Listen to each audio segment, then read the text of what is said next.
M.E. Miller. Please put your hands together for M.E. Miller.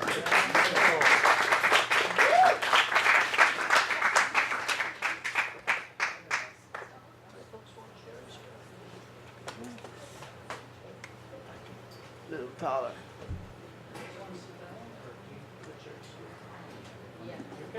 My hero. That's perfect. Okay, hope that didn't come off my 15 minutes. No. Add 60 seconds back on there. Let's see what we're going to do here. I have these glasses. First thing, thank you all for inviting me here. I have a picture here that came out of Jet magazine. This is my grandfather, U.E. Miller, right here. And here they're purchasing the building that Martin Luther King did his last speech in. He was a bishop. He was very wealthy, and he died a year before I was born, I believe. So it's just very interesting to know that your grandfather was the architect and the secretary of that particular building. So I'm going to share a few words from Martin Luther King before I get started.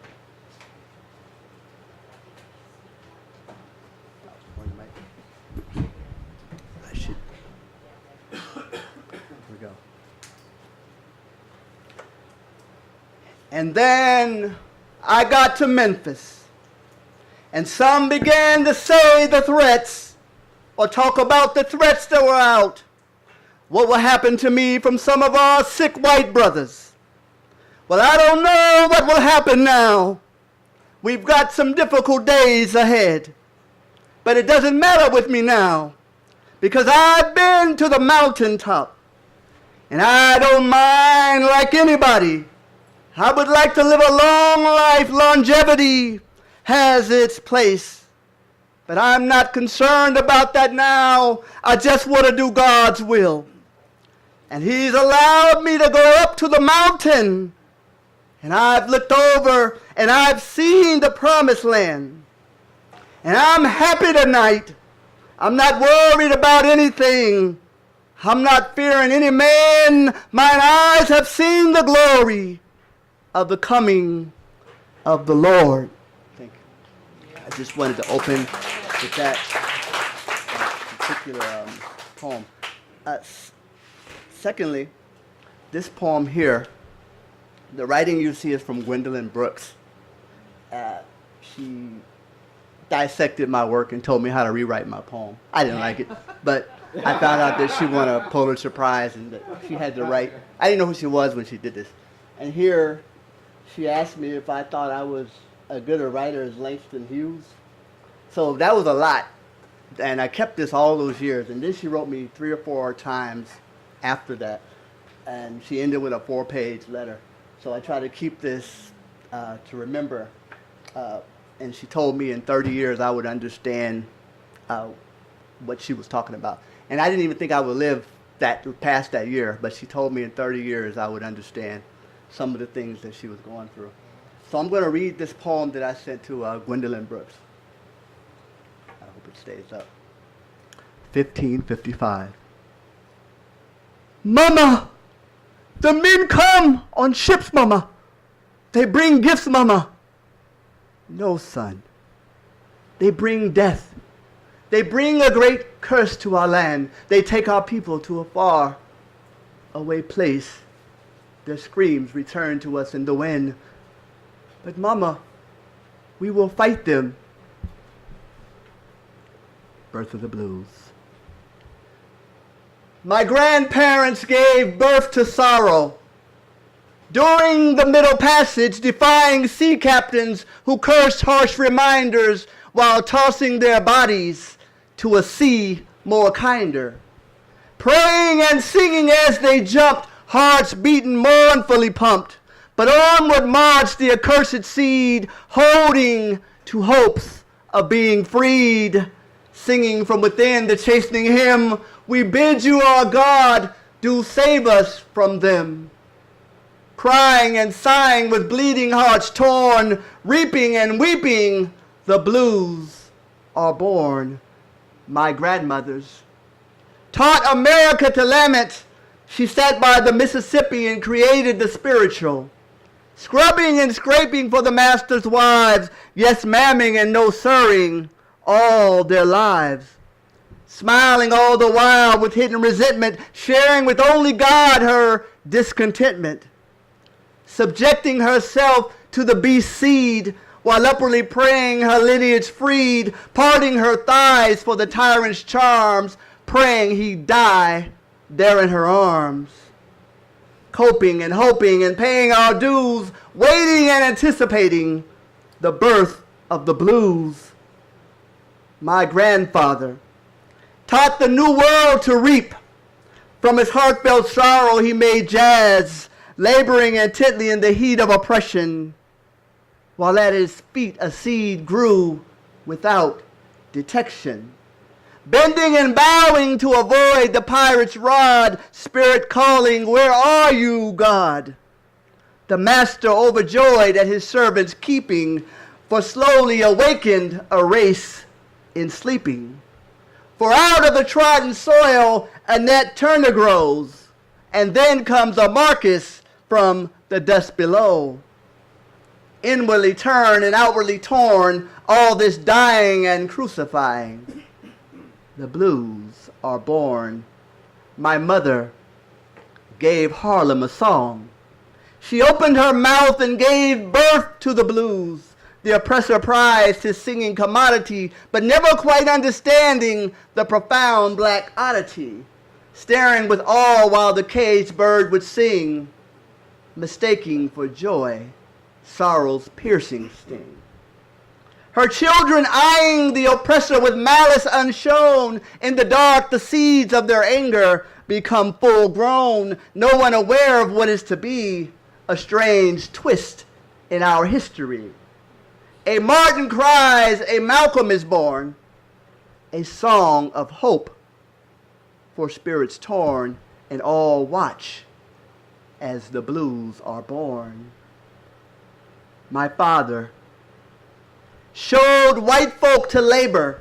He created gospel from his upwardly cry, told of a God in a home across the sea, but also dark and distant in his black memory.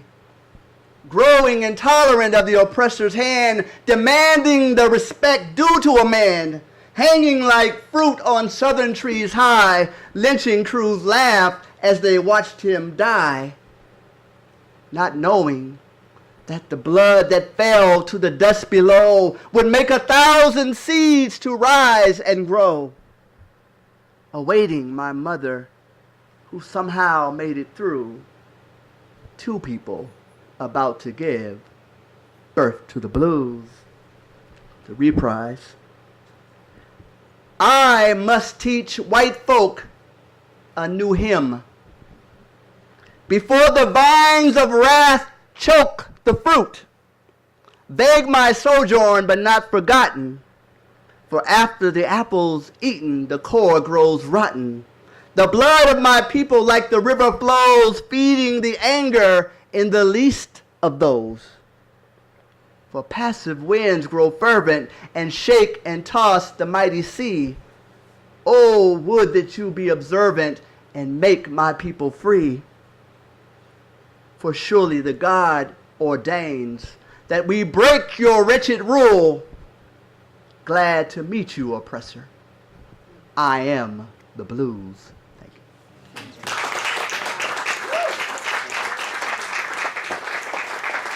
Thank you so much.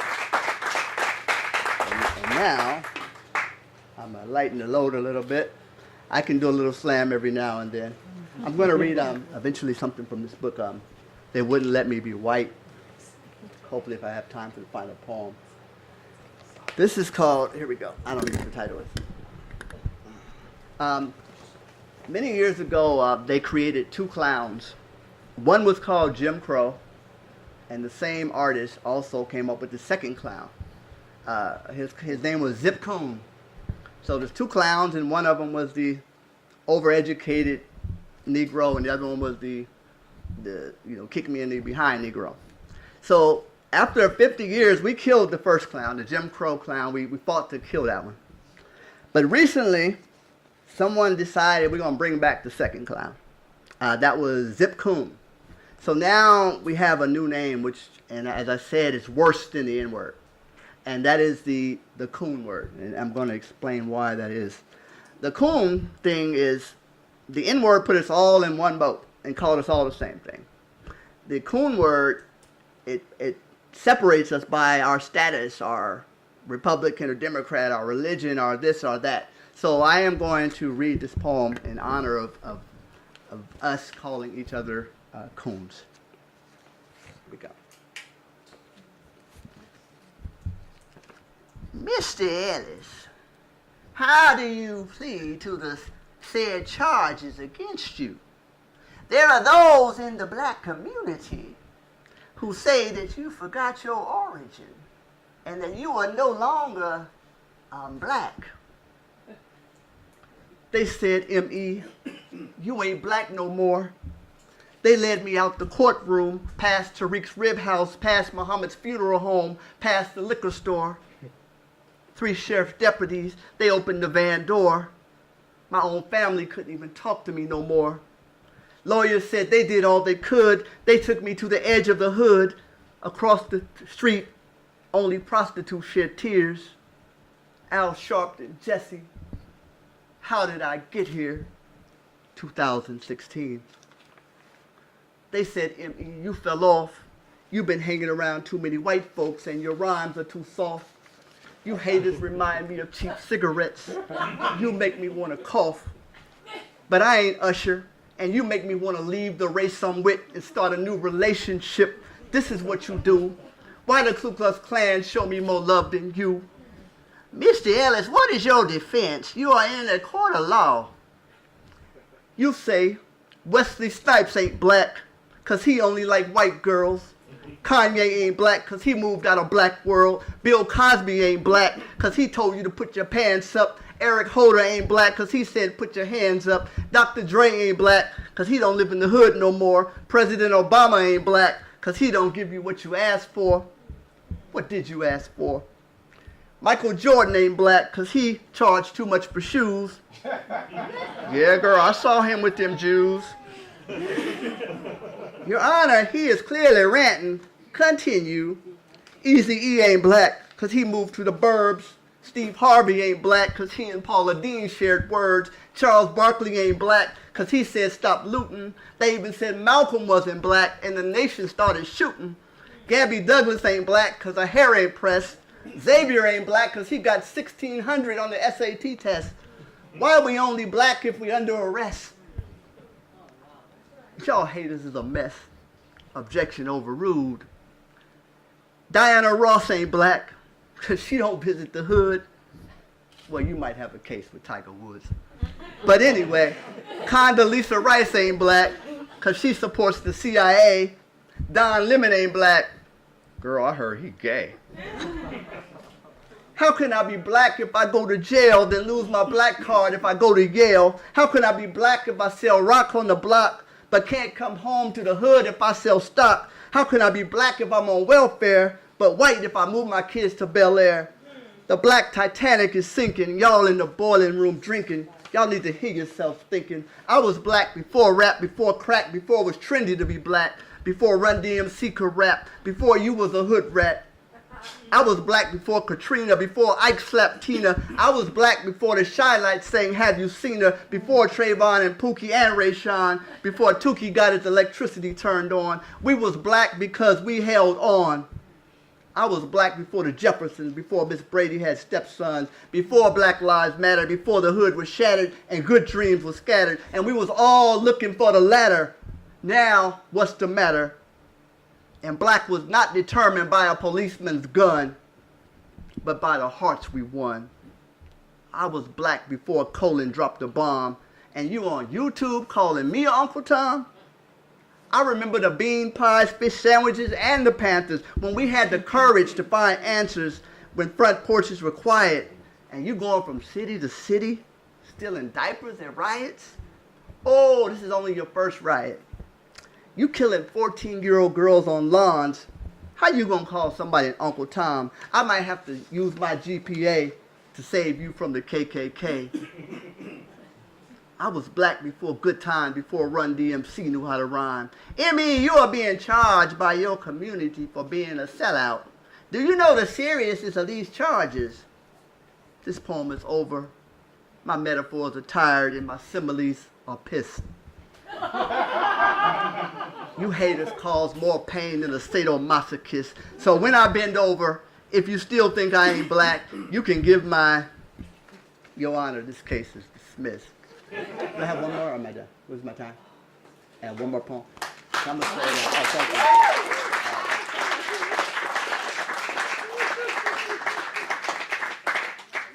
Oh, thank you so much for your thing. I'm gonna close with this final poem for Maya Angelou. It's in favor of the inauguration. So here we go. Maya Angelou poem. Maya, you were so beautiful, standing in front of the president and the first lady. I didn't really understand your pulse of mourning presidential inauguration poem. I kind of got lost in the dinosaur theme. Poems about mastodons don't instantly inspire black dreams. But those Harvard and Yale bullies came out the next day to criticize your iambic feet and how your syllables don't repeat. But in the South, we were taught to defend our grandmothers when they crossed the street. And I wish you just could have read And Still I Rise. Would have loved to seen the look in Bill Clinton's eyes. And your Calling of Names poem I would have loved to see, would have given Colin's blood pressure a rise. And Dick Cheney would have just laughed. Or if you could have read Chugga Chugga Chigga, Get Me One Nigger, I would have laughed as Hillary's eyes got bigger. And part of me was hoping for And Still I Rise Part 2. But since you're gone now, the dinosaur poem will do. It was really a beautiful poem. I was never captured by your autobiographies. I always struggled with cage bird themes. I thought it was more about women than black dreams. But I did like the movie. And when it is over, white poets will say that you were not as graceful as Langston or Gwen or Rita. And black poets will say you were never as angry as Nikki or Sonia or as political as Baraka. And the legacy people will scramble trying to find a place in history for the sweet dancing black woman that stole our hearts and sold 100 zillion books, took pictures with Malcolm and Martin, so I write this poem to beg their pardon. And of course, they'll name a few inner city schools after you. And there will be a Maya Avenue in at least 30 black neighborhoods. This will be good. And I'm sure there'll be a Maya Angelou library on a Martin Luther King Boulevard near a Malcolm X cemetery somewhere. And on your birthday, politicians will congregate and celebrate just like they do for Martin Luther King. But they still won't get why the caged bird sings. 60 honorary doctorate degrees and both Harvard and Yale never saw you. They say your work is lacking in invention. And in the company of Riding Bishop and Edna St. Vincent, your sweet name will never be mentioned. And for the rest of my life, I'll have to wonder how the Pulitzer Prize escaped you for more than half a century. And 10 years from now, I will be working in my office, and a bird will land on my windowsill with wings of yellow, green, and blue. And if it smiles and dances and sings like it's free, then Maya, I will know it's you. Goodbye, Maya. No more cages for you. Thank you all.